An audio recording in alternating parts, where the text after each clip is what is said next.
I'm Daniel Ferguson, writer, director, and producer of Jerusalem 3D, which is playing at the Centre des Sciences, the Science Center in Montreal.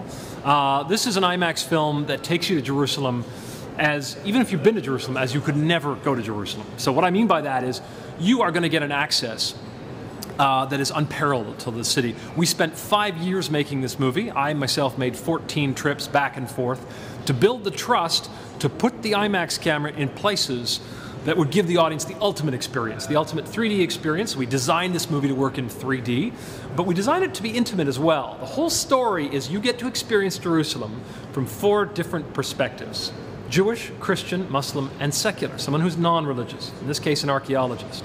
And what we do is we take you into their lives, you experience the city, what it is today, what it is to grow up in the city, what the city means for these different peoples who live there, and then the great Benedict Cumberbatch, in English, takes you through 5,000 years of history, some of the highlights. What does this city mean to us today?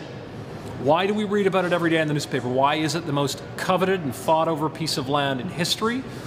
What's the big deal with Jerusalem? Why is it at the basis of so much of our culture in the West? So we ask some of these big questions in the movie, but what we give you is an ultimate tour of the Holy Land and Jerusalem, only in the way that IMAX can do. We have spectacle in the film. We shot during Passover, Easter, and Ramadan.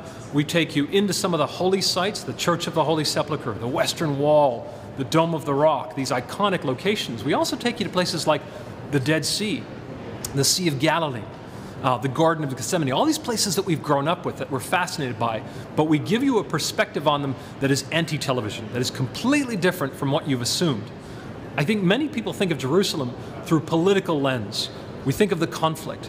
This film takes a step back. We look at Jerusalem in the broad context of 5,000 years of history. What does it mean to us today? Why is this ancient city so still important in the modern world?